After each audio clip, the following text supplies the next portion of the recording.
Is there any public comment? Thank you very much, Frank. Okay, hearing none, we will go ahead. Jim, thank you. Thank you, Madam Chair, Commissioners. Good afternoon, everyone. A pleasure to be with you. For the record, Jim Pinkard, Post-Secretary of Finance and Capital. And it is with great privilege that we present our financial conditions report. And so this is the third report. It is now becoming an annual report. It started out as a legislative request. It was a budget note back in 2020, and we provided the first report in August of 2020, and then last year was our first annual. So this is the second annual report, as I'll quickly note for the record that Commissioner Cross has joined us. And so this is our second annual report, the 2022 Financial Conditions Report. It's coming in at a slim 44 pages, and it is a bit of information for you. It includes 5 years worth of information, so fiscal years 2017, 18, 19, 20, and 21 across two perspectives. And so, by the way, I'll quickly mention too that the information in this report is identical to the information in the financial analysis sections for each public university we'll be discussing tomorrow. So the financial analysis information is identical. So you'll hear me talk about the truths in some cases versus all 7 of the institutions in others, simply as a way to prepare you for some of what you'll hear tomorrow. So in the report, though, real quickly, what's in it, we strive to include 2 perspectives. So one is a perspective that's inclusive of all university funds, including foundation assets. And from that perspective, what I like to call an oversight perspective, kind of a monitoring perspective, big picture perspective, all funds, all assets, university foundation, and we calculate a composite financial index, a CFI. And the intent of the CFI is to provide an overall assessment of the institution's financial health. It's a weighted average approach, very much like a GPA, a grade point average is the overall assessment of a student's academic progress. And so one number to provide you an overall financial health metric. The other perspective in the report considers the university's general fund by itself. Exclusively revenues, expenses, fund balance information, all that good stuff for each one of the 7 institutions. And we do that because that's how, in many cases, the governing boards themselves kind of look at their data quarterly. And so we provide that perspective so you have kind of a perspective looking through their lens. You get to see what they see. So we try to provide both. The composite financial index is something that's been in use for almost 40 years now, long time approach, common across the industry. We calculate 4 ratios, 2 that are based on kind of short-term performance, 2 that are based on kind of long-term viability, and they're listed at the bottom of page 1 on your docket item. So I won't read those to you necessarily. The composite financial index includes all 4 in a weighted approach. Again, a single score attempts to quantify the overall financial being. It's a 70-30 split. So 70% that is essentially based on the future viability of the institution. So do they have the resources they need to serve students well into the future? Versus 30% of the weight is based on current operations. Do they have the resources today? And what was their financial performance year to year? So 30% current operations, 70% future viability. We overweight the future because universities are super long term, right? And so we hope that our universities are, and in many cases, they are striving to situate themselves to continue to serve students well into the future. Long term to a university is 40, 50, 60 years. And so short term could be 10 to 20 years. So that long-term perspective is important. The CFI score typically is from 1 to 10. A negative CFI is an indicator of financial stress. Anything that's 3 or above is generally where we'd prefer they be. If they're 5 or above, they're really doing well and positioning themselves to allow for experimentation, to deploy resources in new ways. and to really serve their students. But anything 5 or less, they're doing really good. We'd like them to be 3 or above. So the 2022 report does include 5 years worth of fiscal data, 2017 through 2021. We do present the composite financial index in 2 ways. In one instance, we calculate it with all the assets and liabilities as they're reported on their annual audit. And then we adjust it the second way. So we report it as an adjusted CFI. And by adjusted, what we're talking about is we exclude pension liabilities and OPEB, or other post-employment benefit liabilities. And we do that not to belabor the point, but we do that simply to provide an understanding of what the magnitude of the difference is. Because in the last 10 years, the accounting for pension liabilities has changed in a drastic way. 10, 15 years ago, we never even bothered to report on those assets, didn't record them as liabilities in any way. We started out about 10, 12 years ago, including them in the notes to financial statements. And then about 5, 6, 7 years ago, sometime around there, they became direct liabilities to a financial institution. So what that means is we have institutions with significant and substantial pension liabilities. The pension liability is the present value of future cash payments to annuitants over the next 30 years. Okay. And so that's a significant portion of their non-current liabilities, to the extent that of the $3.5 billion worth of non-current liabilities, all 7 are reporting for fiscal year 2021 as of June 30th of 2021. 1.65 billion, or 47% of all those non-current liabilities, are pension and OPEB liabilities. So it's a pretty big chunk.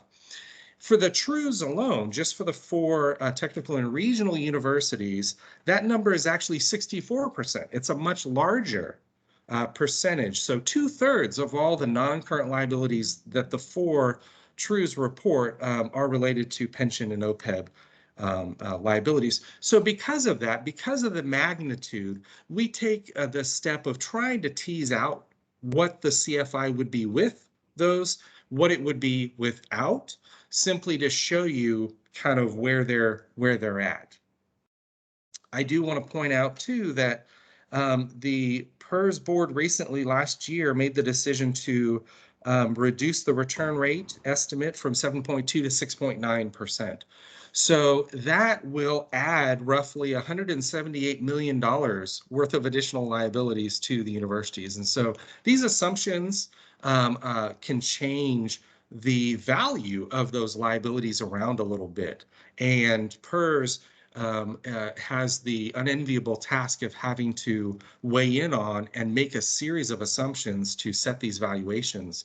And so anytime they make those changes to the assumptions, it can move the value of those liabilities around. So again, that's why we take the step to try to present with and without. I will point out that a couple of the institutions provided us feedback, because we shared a few weeks ago all these calculations to the universities and asked them to help us verify, validate, weigh in. We asked for their perspective, and a couple of them pointed out that we were being somewhat inconsistent in how we removed the pension and OPEB liabilities. And so I think to some extent they're right, and it's completely my fault because there is no universally accepted way to do that analysis. And so going forward next year, we'll strive to be a little bit more consistent in how we do that. I have one example to share with you. One of the institutions, when they calculated the without calculation, without the liabilities, they calculated a CFI of 4.2, where we calculated 4.0. So the differences aren't, that great, but they're large enough to where going forward there should be more consistency. So we're going to strive for progress going forward, not necessarily perfection. So I wanted to call Jim, that out. Yeah. Excuse me. Just to clarify, are there inconsistencies between the institutions, or inconsistencies with what?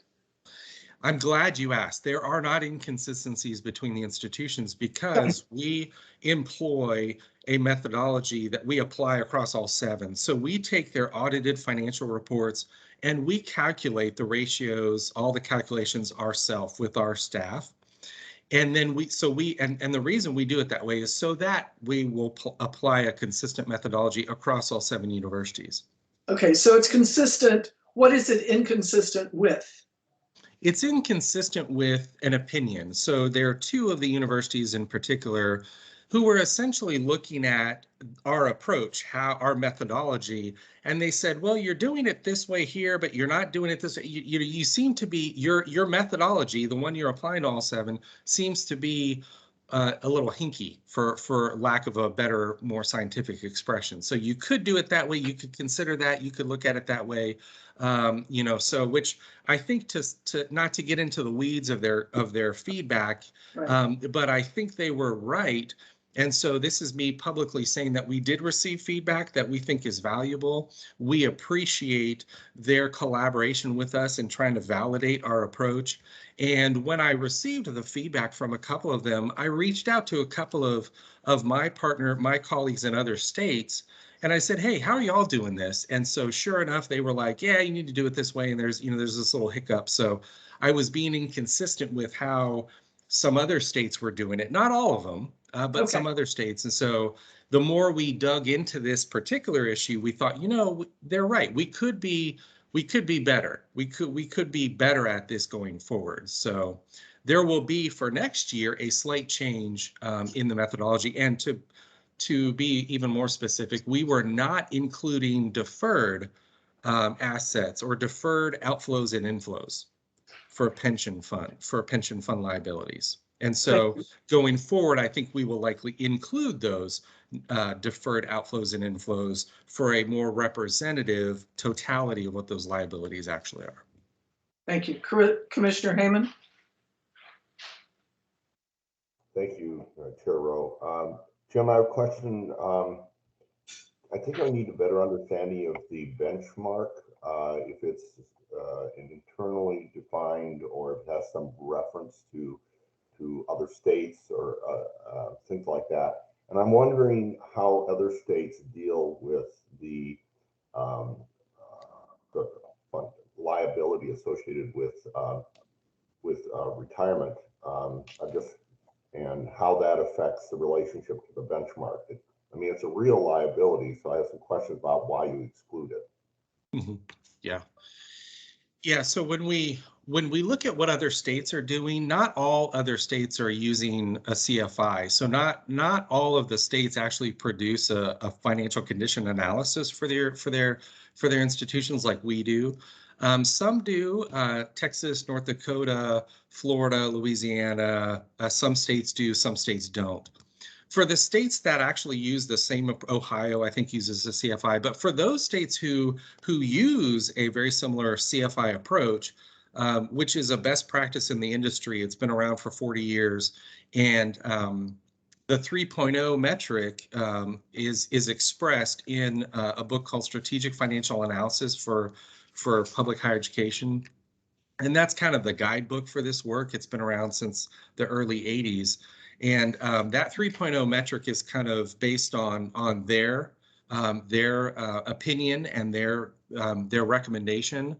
But to be fair, in the last 5, 6, 7 years with PERS, with pension liabilities being reported, there's some question about the continuing validity of that 3.0 metric, because including pension liabilities as real, true liabilities has really kind of thrown a lot of institutions a monkey wrench. And you get in different states different approaches even. So like in one state, they may only change their assumptions on a 3 to 5 year schedule with an experience study. In some states, so the magnitude of the liabilities won't, the volatility in the value of those liabilities won't change that much. Whereas in some states, every year they'll change some of the assumptions, which then changes the magnitude of the liabilities. And so Because of that, there's less of a level of comfort around the universality of a 3.0 metric anymore. But the authors who wrote that book, Strategic Financial Analysis, they provided an update a few years ago after, pension liabilities changed and were reported. And essentially they recommended that you really should present it both ways, with and without these liabilities, to give governing boards a better understanding of what that looks like for their institution. Because I think, to your point, they're real liabilities, but they're entirely without the control of the governing board, right? So these are liabilities that are established in our state at the PERS level. They're communicated to the institutions, who then record them on their books.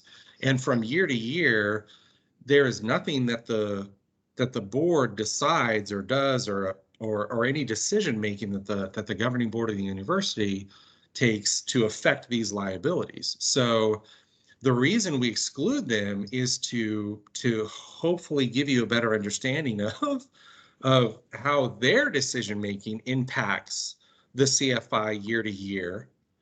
And then unadjusted, we include the liabilities to give you, that perspective as well. So we try as best we can to tease out that. Now, there are some stakeholders who have said flat out, we should not present both ways. And in most states, Louisiana, Texas, Ohio, I believe North Dakota, that I'm more familiar with, they only present one CFI. And it's normally the adjusted CFI. So they don't bother to report both. So I'll take feedback and comments on that if you have a preference. But oh, go ahead, Greg, were you finishing? Yeah, I just had one additional thought. You're right, the governing boards don't have any control or power over the establishment of what actuarial liability is looking forward. But the governing board may make other kinds of financial decisions in response to that information. And so it seems to me that I appreciate knowing the with and without, but I guess I wouldn't want to sort of give us the impression that we're not actually responsible for that liability. We are. Mm-hmm. Good point. Thank you. Commissioner Adams. Jim, what a delight to meet you. I'm a little bit of a ringer on this topic. So would like to say that I actually think we should probably spend more time thinking about the issue beyond whether it should be reported as two different metrics or one. It's a little bit more complicated than the timing of the reevaluation of the expected returns for actuarial purposes. The state of Oregon's pool is one pool, unlike, say, Texas, where the teachers are separate from the firefighters, are separate from all the other groups. So there are a number of plan reasons why those states may have incentives for not including the information in the financial measurement. So there are a number of drivers there. So I want to be careful that it's not just about the actuarial revals that drive it. But I feel pretty strongly that this is an important transparency issue. That is the other side of the coin from student debt, which is, in making decisions, where are we creating long-term liabilities that are carried by the institution or the state and that are carried by the individual student? And the deep thinking on this topic, I think, is really important. And I would veer on the side of transparency. I know there's been a lot of debate about this topic at OHSU and some of the other institutions that have moved away from the PERS model to defined contribution plans, away from defined benefit plans, which is what many of the PERS employees have.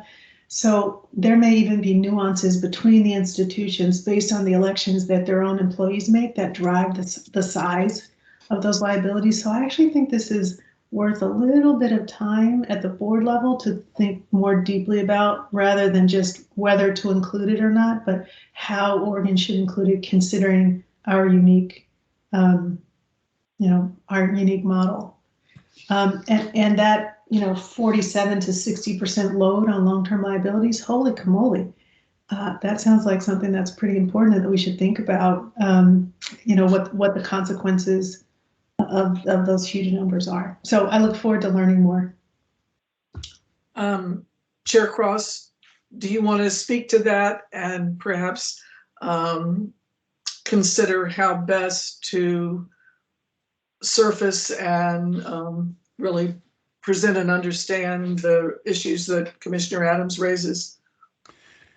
Well, I sure appreciate Commissioner Adams bringing that to our attention, and it's certainly something that I need to be better informed about. It's been, I think, a concern that we've talked about several times, and it's a concern that waxes and wanes. Some years it's of greater concern than others, depending on what the performance issues are in the fund and what our available resources are for budget. And I understand the decision-making process about showing with or without, but I should also agree with Commissioner Hammond that this is an issue that has to be kept in front of us. It would be to ignore it. We ignore it at our peril, I think. So I guess what my suggestion is that we spend time in a future meeting to, or maybe several meetings to talk about what is there a strategy long term, and what should we be doing with regard to our our legislative proposals, and does Kyle need to be part of this conversation? And that's, I have more questions than I have comments here, I think. Well, and I think Commissioner Adams, obviously, thank you very much. I think you also need to help us lead that discussion.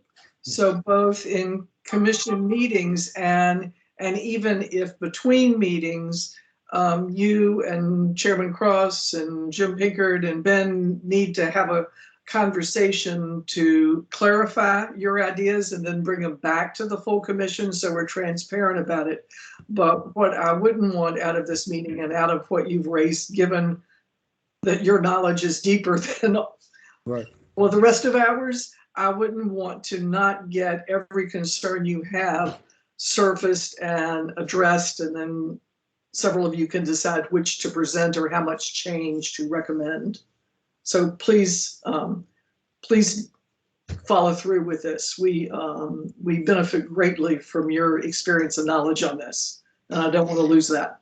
Yeah, absolutely. I'd be happy to engage the team as they desire. One other thought about this, having served on the board that made that decision about the contribution rates for 8 years, I can tell you I never thought about the impact to your budgets. And I think that we probably need to reach out to the folks who do that work to make sure they understand how it falls through the system as we look out on a period where those rates will likely decline, which means the liabilities will increase. So we might need at some point to have discussions between the board chairs so that at least there's a moment of understanding. So I look forward to helping in any way that I can. Thank you. Yeah, I think you. you're That'd be be leading.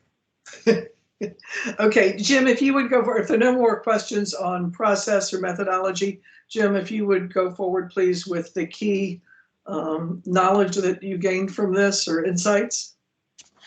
Absolutely. Thank you very much. And I look forward to working with Commissioner Adams on that, having worked at a pension for 6 years in Texas. So I love pensions. It's always a lot of fun. But I do want to point out in the report, there is a new section this year, page 8.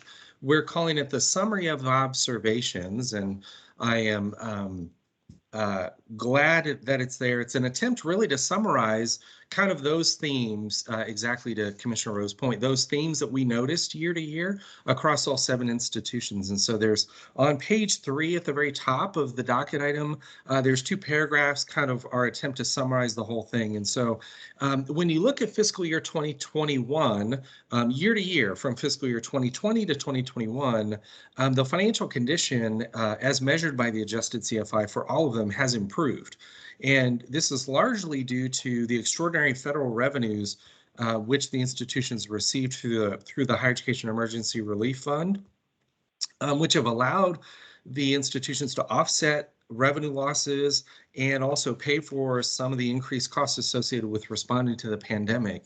And so this kind of took us by surprise. I did not expect necessarily to see such an improvement in their financial condition, but yet that's what we have. And so, but also there's some bond refunding activity that helped the cause. So the state of Oregon, taking advantage of historically low interest rates, refinanced all the bonds, and the Department of Administrative Services, DAS, I give them a lot of great credit for doing that. And they saved the state tens of millions of dollars in interest for that. And that affected the universities because the university paid bonds, the Article 11F bonds were similarly refinanced. And so that is saving them some money, reducing some of their long-term liabilities. We also saw foundation asset value increases. And so keep in mind the end of the fiscal year is end of June. And so because of that, many of them saw double-digit increases. The PERS return rate, as reported in their financial statements, was, I believe, 24% year over year, which is extraordinary. And so many of the foundations experienced similar rates of return on their foundation assets. So that improved a couple of the ratios, especially the long-term oriented ratios, which improved the overall CFI. Our concern, however, and here's the other shoe dropping, our concern is that long-term sustainability is the question, right? So the federal revenues are temporary, we all know that, and many of those dollars will likely be spent through the rest of this fiscal year, certainly this calendar year. And in March, at our next F&A meeting, I'm hoping to bring to all of you a further update on HERF spending. But that's a question on the revenue side. Also, the cost-saving measures that many of them employed during the response were also temporary. The furloughs and other, hiring freezes and other cost-saving measures, they were all temporary. Many of them have ended. So it's uncertain what this will mean for their finances going forward. We do know that in enrollment growth is expected to be somewhat flat or weak. And there are going to be cost containment challenges with inflation. So I say weak enrollment simply because demographically, we're looking at population projections through the end of the decade that suggest our total state population will grow by 7%. But the population of those Oregonians under the age of 29 will decline by 3%. So I don't know that the next, certainly through this decade, the next 10, 15, 20 years, I don't know that we can expect a huge increase in the, the 18, 19, 20-year-old, the feedstock aged population of folks that normally enroll in large numbers in college. So we think that is going to present some challenges. And so, again, going forward, some questions about the sustainability of that. But year to year looks pretty good. And in the report on page 8, we spell out some of that information. And then on page 9, we speak to the COVID impact, the pandemic impact as well. More information on page 9 there.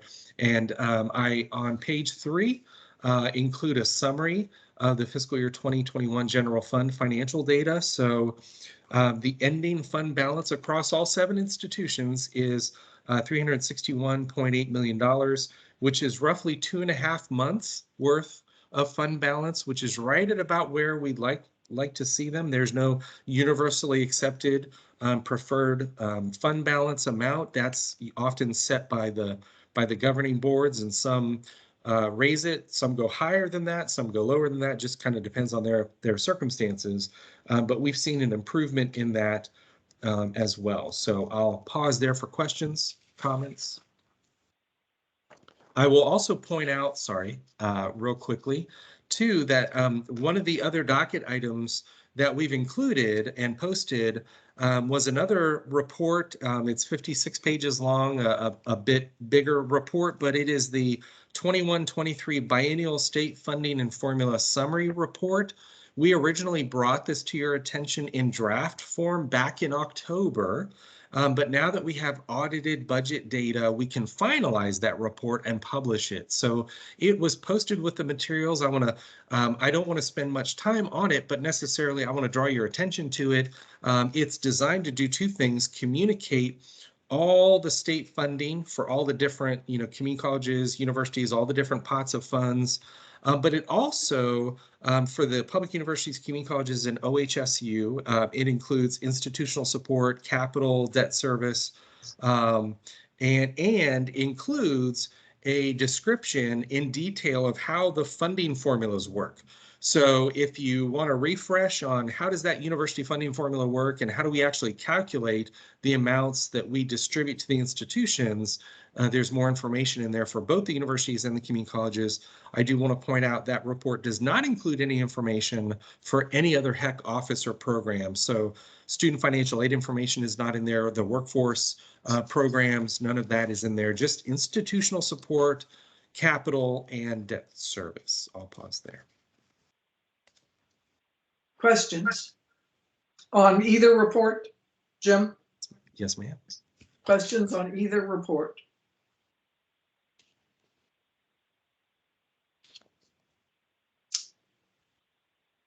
Okay, I have two then, if no one else wants to go first.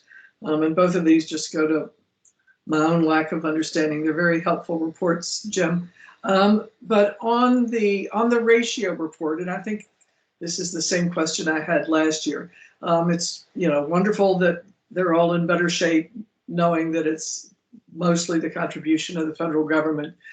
But I still don't really know as a commission what we're to do with these. When we see the trend lines of the regionals and the different enrollment drops, some of them dramatic and sustained over quite a few years now. So if a year or 2 years from now, the trend line continues down at some of those, is there a point at which, if the governing boards have not called for extraordinary measures or in other ways declared something as an emergency or words to that effect, is there something that we are obligated or should consider doing? Do we just receive this information, in other words, or is there ever an action that we should consider? Chair Rowe. Yes. Hi. Thank you. I want to jump in here. It's Ben Cannon, and I think it's a terrific question, and I don't have a complete answer to it. I think that you all have the sort of ultimate responsibility to answer that question, but I can provide some thoughts, and I start just with a little bit of the history of where this report came from. As Jim noted, it's relatively new. We're only in its third iteration, and was originally a response to a budget note that the legislature included back in 2019 or possibly 2020, I think 2019, because of concern at that time on the governor's part, concern on some legislators' part that it was possible that some or many of our public universities were experiencing or could be experiencing pretty deep financial difficulties, and they wanted to make sure they weren't surprised. And so I guess I would just establish this in direct response to your question, the minimum response, sort of the minimal responsibility or action from the HEC, by the HEC in response to a report like this, and now annual report like this, should be to alert the public, alert certainly legislators, if we see an institution in dire straits, however we choose to define that, right? To the point where, I think from a legislative standpoint, this desire not to be surprised if you know, if an institution is really in a very difficult financial spot. Again, I would establish that as the minimal, our sort of minimal level of responsibility here, that transparency and reporting function that sort of raised the alarm bells. In terms of what sort of policy actions the HEC or recommendations the HEC may take as a result of a report like this, I think the opportunities are you know, numerous. And I you know, of course, welcome Jim's thoughts and ultimately commissioners' opinions about what would be appropriate for the HEC to do now or in future years in response to information like what Jim's presented today. I'll Jim, quickly, thank you. I'll just quickly add one component, one contextual kind of perspective in terms of what other states are doing. I think, like Ben, I'd love to hear all of your thoughts and opinions, but in other states, there's no universal set of best practices. I think across the nation, SHIO agencies like ours, the best practice is to have some sort of monitoring infrastructure, you know, some sort of reporting, some sort of, hey, you should be monitoring the financial health of your institutions at the very least, but there's no other guide rail. And that's largely because in some states, it's in many cases, it's situational. It's context dependent. The actions that we take are really dependent upon the context. But there are a couple of states, Ohio is one of them, where they actually go almost, you know, fully toward the point where they not only report on the financial health of their institutions, they collect additional information to try to project going forward. Our data is looking in the rearview mirror, and they actually try to look forward to collaborate with their institutions on forecasting within the current fiscal year. Halfway through the year, they collect data to try to get a handle on, okay, where are you going to end up at the end of the fiscal year via the CFI?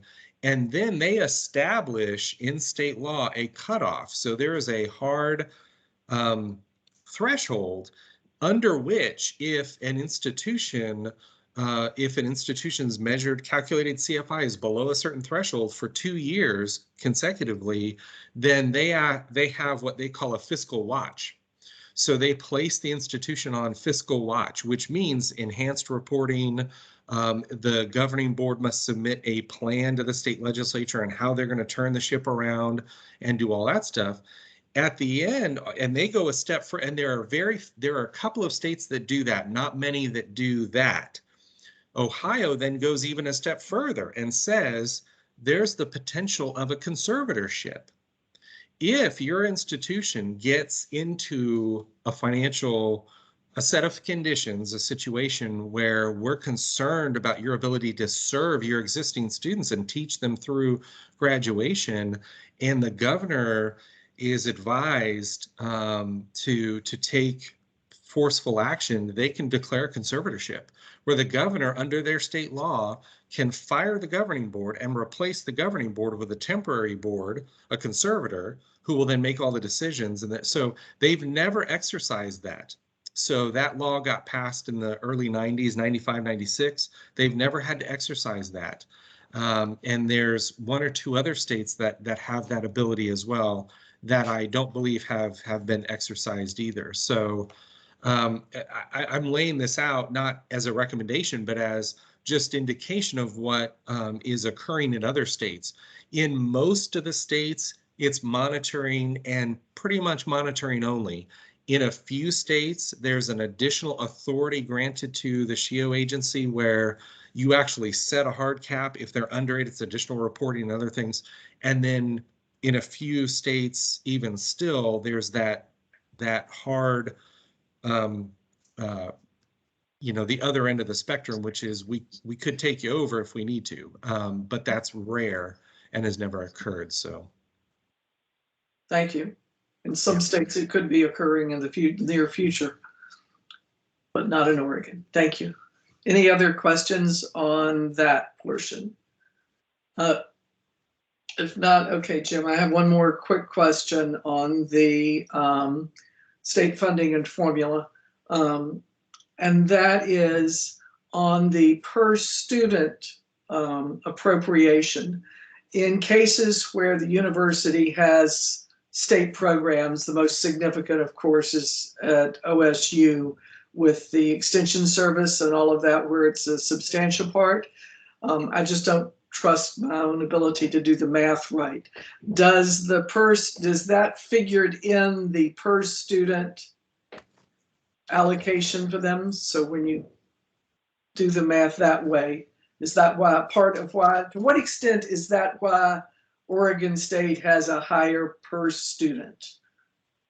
To what extent can you tell us is that because of the additional programs that serve the entire state?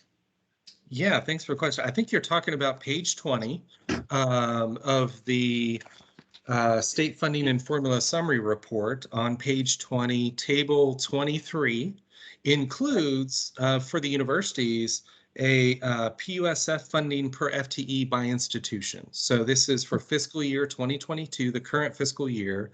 This table on the very far right column looks at only the Public University Support Fund funding. So we exclude the state programs, we exclude the statewide public services, we exclude, those other sources of state dollars that flow to the institutions, and we only look at the Public University Support Fund.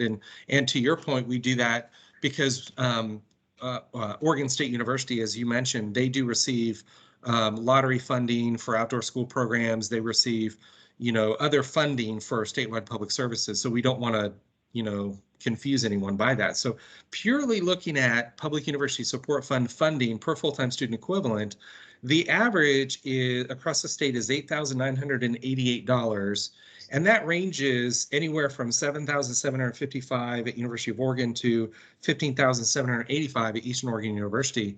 To your point, Oregon State University is right at the average. So 8,988 is the average. Oregon State University is 8,924. So, but the reasons behind those differences is due to a couple of factors. One is the mix in programs.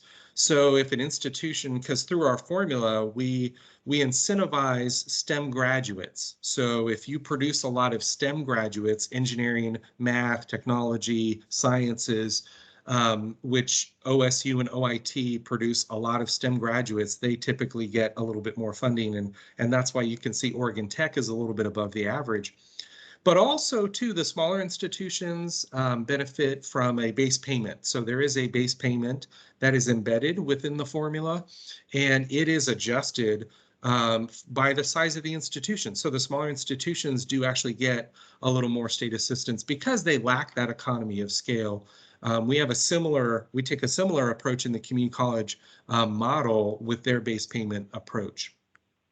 So that's why some of the smaller institutions, the technical regional institutions, get a little more funding per FTE than the average.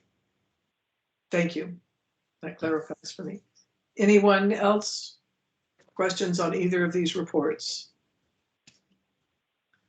Jim, as always, excellent, very detailed, very specific and helpful. Thank you very much. And please pass along our thanks and appreciation to everyone on staff who made major contributions to this. Thank you, will do. Okay, are we ready for the Community College Support Fund with Donna Llewellyn? Donna, are you here? There she is. Good afternoon, Commissioner Rowe and members of the Commission. For the record, I'm Donna Llewellyn. I'm the Director for the Office of Community Colleges and Workforce Development. In your packet today, you will see a document that looks very familiar. We've brought it to you a few times in a few different iterations. As you know, the conversations related to the CCWD, or the Community College Support Fund distribution formula review, have been, I would say, robust and dynamic. After careful consideration of the discussion that was held during the December meeting, staff have hopefully found what I sometimes like to call the compromise sweet spot. The work group charge, the guiding principles, the areas of consideration have remained the same. I'm happy to say that we now have several faculty members. I believe we have 6 now to participate, and we are awaiting the name of a student and a business partner, but we're in active recruitment for those 2 slots for the work group membership. What has really changed, and I wanted to bring your attention to today, is the timeline and the corresponding work plan. In an effort to recognize where our collaborative work will need to be focused over the course of the next few months, we've identified a sort of a 2-phased approach to the CCSF work group discussion. The first phase, which will happen during the spring and summer, will be focused on the development of the agency request budget and corresponding policy option packages. So basically any sort of new money that we might be receiving. It will also provide an opportunity for some foundational conversations regarding student success, funding of career technical education, and other topics such as developmental education redesign. Then, beginning in fall, the work group will start to look at the mechanics of the existing Community College Support Fund distribution formula piece by piece. It is the hope that the majority of the work group's tasks will be concluded in winter of 2023, and any suggested or recommended changes to the formula would be brought forward for this group and the Commission's consideration probably around February or March of 2023. That's really all I have to share with you. I'm happy to answer any questions you might have, should you have any. Commissioner Gillard. Thank you, Donna. So if it comes before us, say in February 2023, and eventually gets approved, say March or whenever, in the spring of 2023, the concern I heard from various community college folks in financial services was that it would then take immediate effect for the July 2023 through June 2025 biennial fiscal years. And college budgets are being formulated now in 2022 to be pretty much ironed out and cemented in winter of 2023 for the next biennium, 23 through 25 biennium.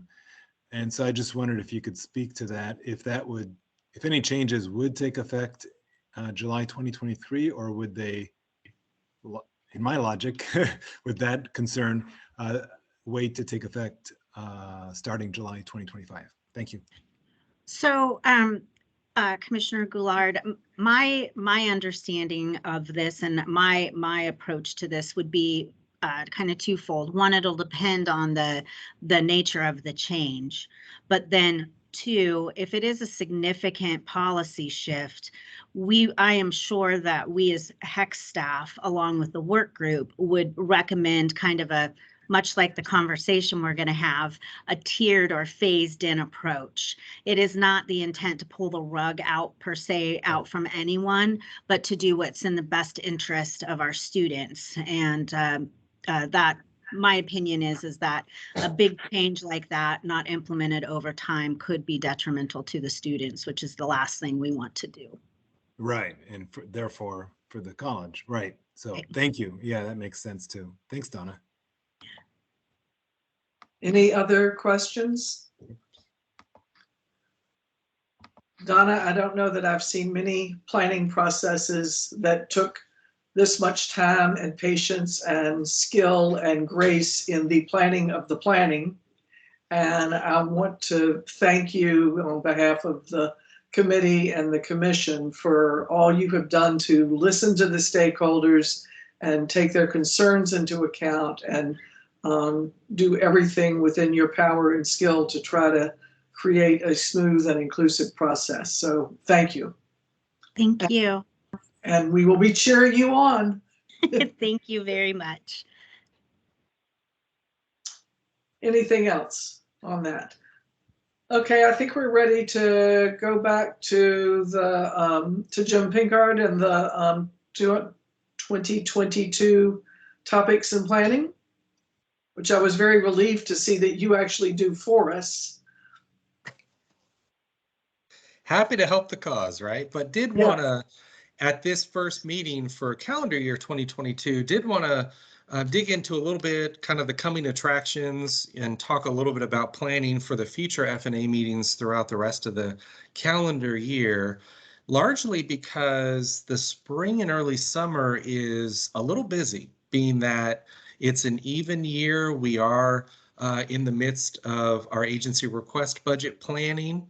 And so this year we are really striving to reach out more to stakeholders and engage our stakeholders more. And we want to set up a process by which we hope to have them talk to you directly a little bit more than we have in the past. And so, and then I know that there are some other topics, a HERF update and the CCSF review process, lots of bits and pieces moving around. So I thought there might be good opportunity at this first meeting of the calendar year just to kind of talk about that, talk you through what we're thinking for the rest of the year's meetings, and then get your input and feedback. So the first half of the year through June, we'll focus on a number of existing projects, including, as we just talked about, the financial conditions report, but also we have the public university tuition setting process, where we kind of monitor and observe the tuition setting process at the different institutions, and we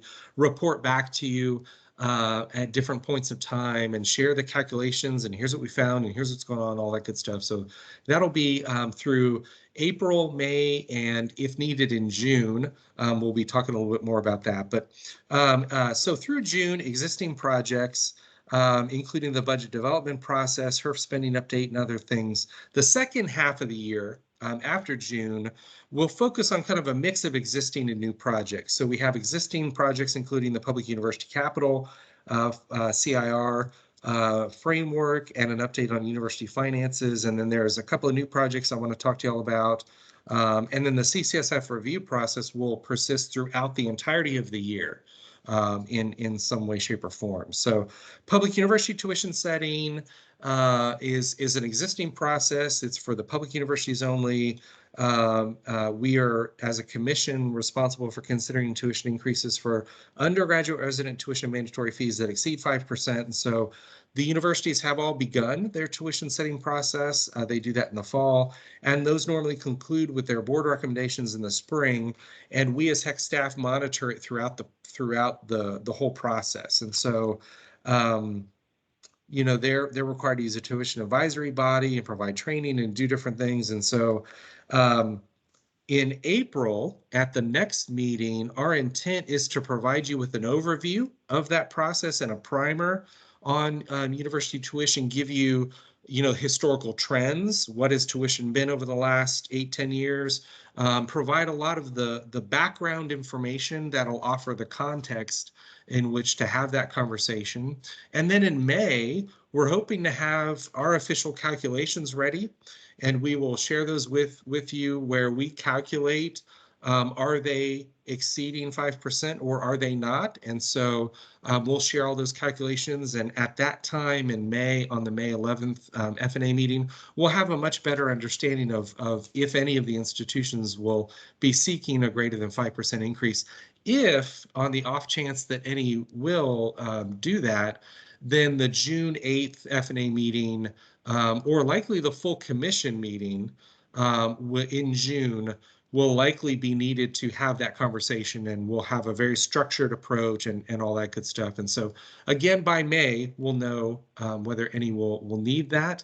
And then if that is the case, then we'll at that time have a more thorough conversation about June and how that's going to work and all that good stuff. So that's kind of the public university tuition setting process. It's been going on for a while now. Also in April, want to provide you with an update on HERF spending. So this is the Higher Education Emergency Relief Fund, of the HERF.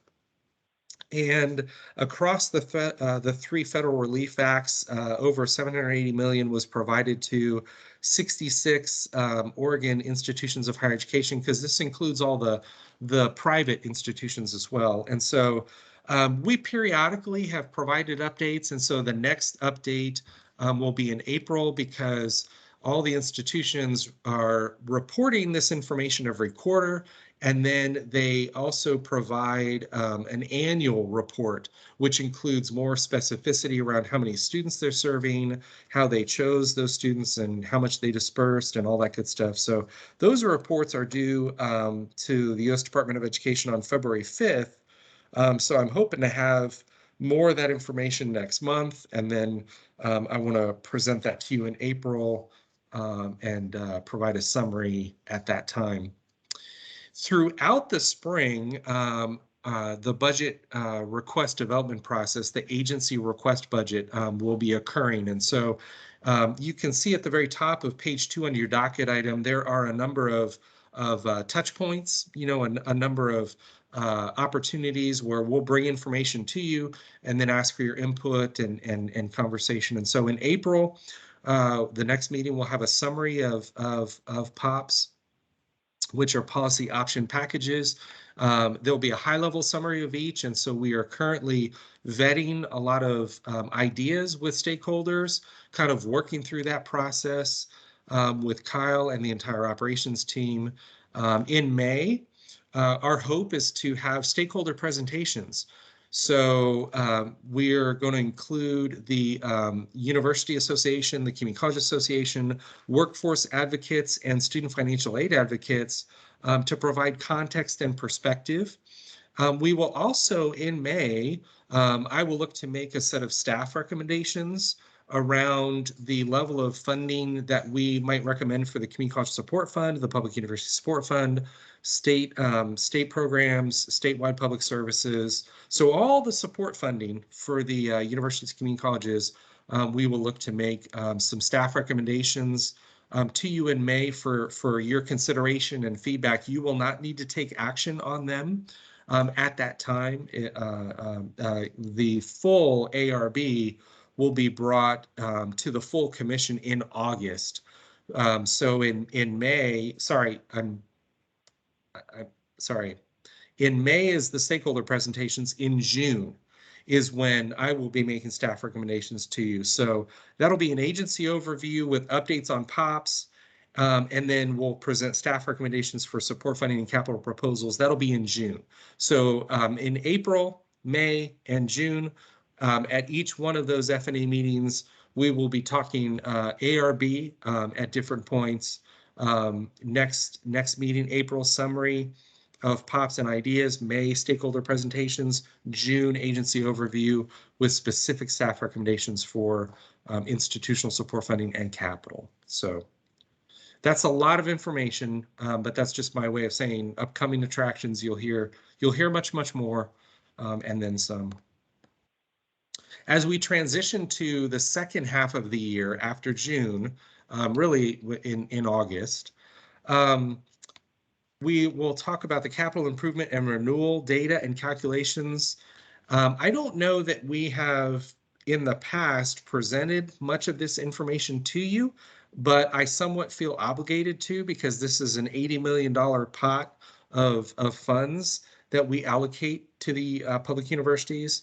And it's capital, and they spend it on capital improvement and renewal projects. And so there's a framework that we have that provides an allocation of that funding. And so I just we collect information on that every year around September. So in October is when we'll want to share that information with you and just walk you through the calculations so you can consider it, have questions, and talk about that $80 million distribution. There are, I want to draw your particular attention to two kind of new pieces of work. One is called a funding equity analysis. This is kind of a new concept that I'm trying to wrap my mind around, and I was talking to some national researchers just yesterday about it. But there's research that suggests that completion rates are highly correlated to the amount of funding that institutions spend on education-related activity, and that financial resources available to an institution matter greatly for student success. So with that in mind, there's a national researcher, his name is Dr. Nick Hillman. He works at University of Wisconsin, and he is one of the prominent names in this field. But he's pitched a concept called a funding equity analysis, where he suggests that we could look at trends that consider how much each institution is spending on E&R, education-related activity, how much they receive in state appropriations and tuition revenue, and how those financial patterns vary across institutions. So we typically talk about equity from a student's perspective. So for example, our university funding formula has an equity mechanism where we incentivize completion of underrepresented students to get them to graduation, and we offer a financial incentive to the institutions to do that. This kind of considers equity from a bit of a different perspective, from the institution's perspective. Essentially, we're trying to get at this central issue of, do the institutions have the financial resources they need to help educate those underrepresented students and get them to completion? So, and if there are inequities in funding, as there are in some cases across the nation, do similar funding inequities exist here in Oregon? And if so, what's the magnitude? So new concept, new work that we would like to do. The data in most cases is readily available. We don't have to go out to the institutions and ask for more information. We would look to do this work for both the community colleges and the public universities. And the intent of the analysis, again, is to identify persistent financial inequities if they exist. And then we could, at that point, potentially talk about, then what's the next step? What do we do about it? If we know about the problem, and if it is in fact a problem, then we could talk about what to do about it. So the goal would be to share that analysis with all of you in August, dependent upon workload and all that good stuff. The other kind of new work that we want to engage in this year is, I call it tuition setting administrative rules, but essentially the public university tuition setting process has evolved over time, and I think it's in a decent place, and it includes a number of components. But currently there are no administrative rules of any kind that address this topic. And so in my mind, being the very logical person that I am, I thought, we should probably put some rules on a piece of paper around this issue.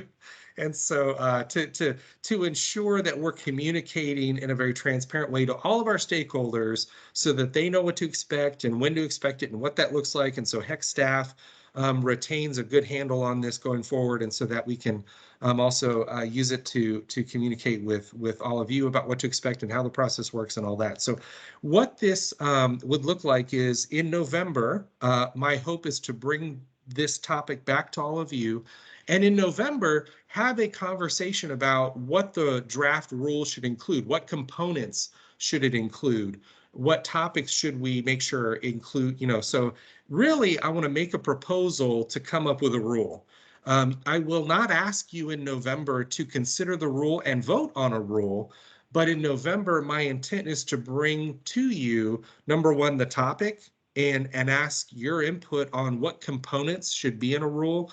And we will probably present maybe two or three versions of a rule just to give you some ideas of what that could look like. But I really want to make sure that I tell you that I don't expect any action to be taken in November, but from that meeting, the intent would be to get your feedback and your go ahead to actually draft the rule and then post it for public commentary and then go through the public rule setting process, which then would mean that the earliest you'd be asked to vote on a rule would probably be that following February. So February of 2023. So stakeholders would have plenty of opportunity between November and February to provide feedback, to offer advice and opinion and perspective, and all that work would occur after November, before likely February or March or somewhere in there. So I'll pause there for questions, comments. Thank you, Jim. Particularly look forward to these 2 new reports. That's excellent. We've made so much progress since several years ago when universities or the colleges were able to define their own terms and tuition setting proposals, and we've gotten that more uniform, and now to make it a part of our rules process. And the equity analysis is going to be very interesting and helpful. So grateful for both of those pieces. Any questions from any commissioner?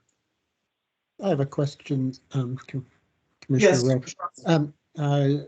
Jim, given our conversation earlier about PERS liability and the really busy and full schedule that we've got in front of us for many months, are there opportunities or inflection points for the conversations around that PERS liability? Where is the most logical place that we should be aiming at having that on our agenda?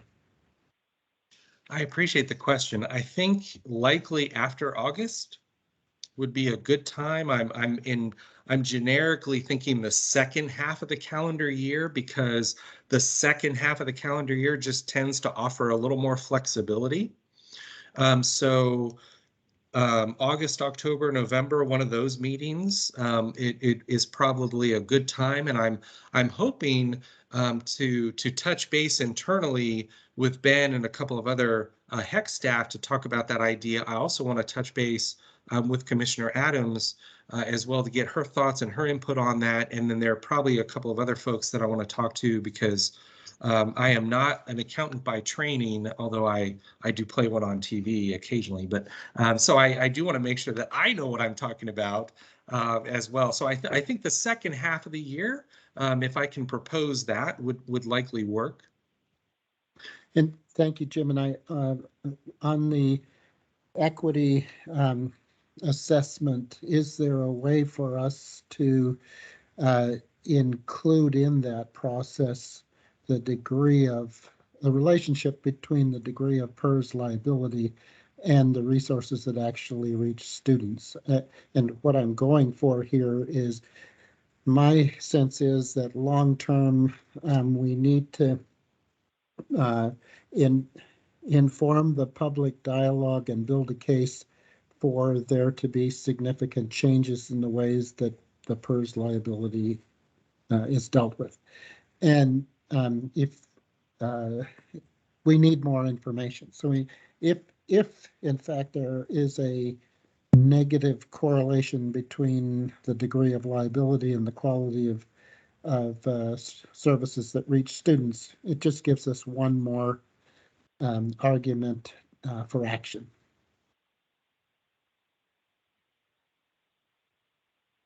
I am taking notes. We can certainly address that and look into that a little bit, and hope to bring that back. I am thinking kind of in terms of a kind of a primer, right? How does the pension work? How does that liability work? How, why does it get passed down? All that good stuff, like an A to Z to better understand pension liabilities. Here's what you need to know. And I know there are a number of good documents out there that discuss that. And so I want to take some time to really look at those existing resources, kind of put together something that's convenient, easy to read and reference for all of you, and then add in some of these other points to your suggestion.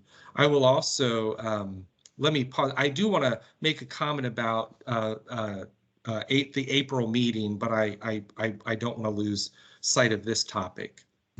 Commissioner Adams. Commissioner Adams.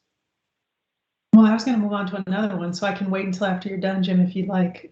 Although I could talk pension liabilities until your face is turned blue, believe me, I could do it. But I have another question, so I can wait until you discuss the April meeting if you'd prefer. No, please do. Go ahead. I really like the emerging body of research about investing in non-academic support for students. And we see right now this kind of analysis happening in 2 areas that might inform your approach to it. The first is what a lot of nonprofits call wraparound services, particularly for kids. And those services are usually broken out when reported between services and capital, right? So that for the university context, that might be the difference between a Black cultural center and the costs associated with building that, and then all the other services that different kids might need in support of academic success. And those two, breaking it out in capital investments and service investments, actually really helps get a sense of where the impact is for those institutions. So I'll throw that out there as an idea. And we're also seeing this in reporting how to help people move up the housing spectrum from shelter to long-term housing. We're seeing a lot of the same results with investments in wraparound services and other appendages to the actual housing needs. So this work is happening in a lot of really interesting areas. And I'm so excited to know that you're thinking about it, because the scale of it here is so much bigger than, say, a single organization. So super excited about it and can't wait to read where you head in the end, except I want to poke you just a little, a little bit to think about capital versus actual services, which can be on a totally different scale than just plain services. Thank you. Absolutely, I appreciate it. Yeah, this is there. You're absolutely right. There's a lot of good work being done nationally and in Oregon too.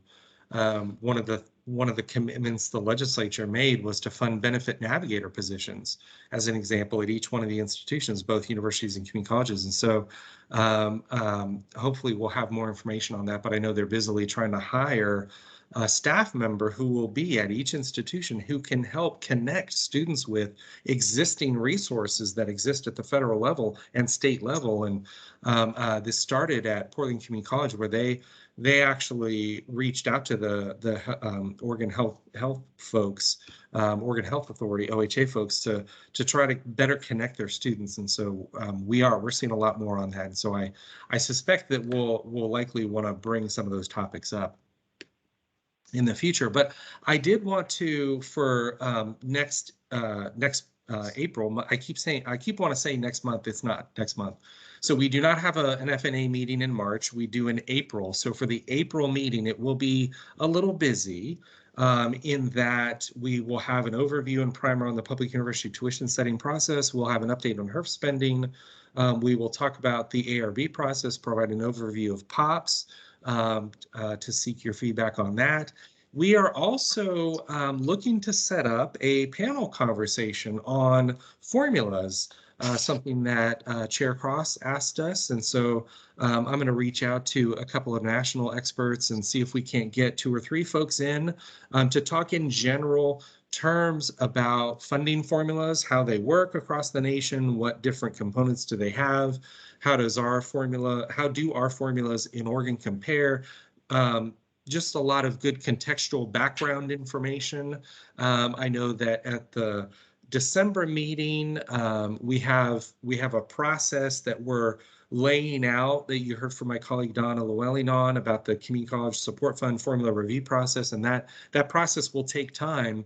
And we're going to start that in earnest, I think, later on in the fall. But in December, we heard you all say that you did not want to lose momentum on this topic. So we are looking in April to set up that conversation. So we'll have a couple of folks come in on that and hopefully address, be available to all of you to have a very broad-based conversation about what do formulas look like, just in general, how do they work, what are we seeing as best practices, maybe stuff like that. So I'm looking to set that up. I can't make any promises, but I'm hoping to set that up, and so we hopefully can look forward to that conversation during a busy April F&A meeting. Good. Thank you, Jim. Any other business to come before the Funding and Achievement Subcommittee? Okay, folks, go enjoy some sunshine. We will see you tomorrow. We are adjourned. Thank you very much. Thank you, Karen Lynn.